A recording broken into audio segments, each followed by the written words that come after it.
I get asked the question now that I've moved to Texas, and I'm like LeBron James. I'm taking my talents to Texas. I get bombarded with this all the time. You want me to do roping. I love going to rodeos.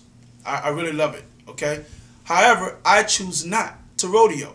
Like I said, I played professional football for a little while, and I've gotten knocked down and beat up enough. So I really have no interest in jumping off of horses onto cows and roping them and things of that sort. That's just not my thing.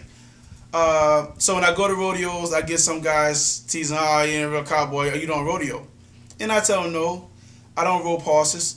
But I say, but I have a horse that'll rope itself. So that normally calms the critics and calms people down, So I take pleasure in that. But I say, I'm not an arrogant person. I like to clown and have fun. I love to laugh. I think people take life too serious. It's not that serious. And I love telling jokes, and I just love horses. I love being around real horse people. Those that are not beating their horses, those that actually take care of their horses. You're not seeing their horses' ribs and and they beating the horses to try to make them do something.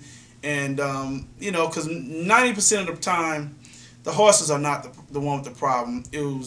We call it man-made mistakes. It was the man or the woman that didn't know what the heck they were doing that caused the problems with the horse. I fixed a ton of them. I fixed all sorts of problems.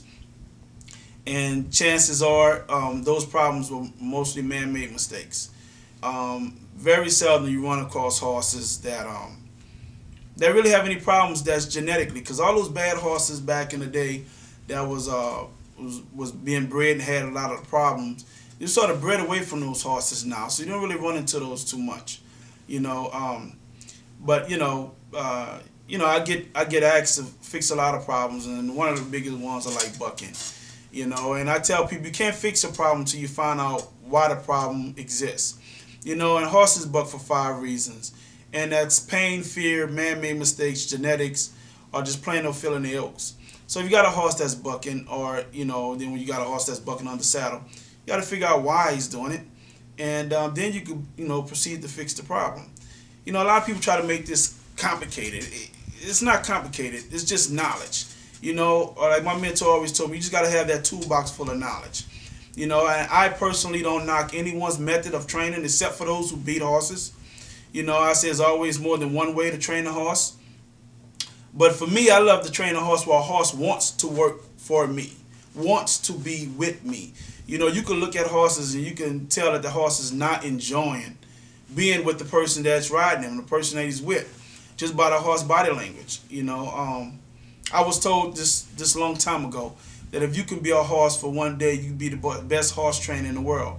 And I really believe that, because me being fortunate enough to be able to read body language of horses, learn what horses, for the most part, what they're thinking, it just allows me to be that much better of a trainer.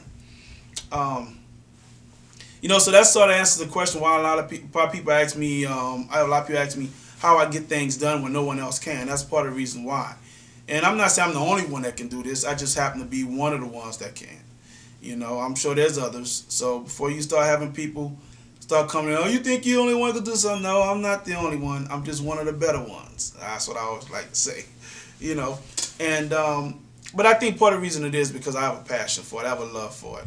And just like you, when you're around people, you can tell people that's genuine, or people that you think really enjoy your company, or you actually feel comfortable around and enjoy when those people are around. So I think that's what it is for me with the horses.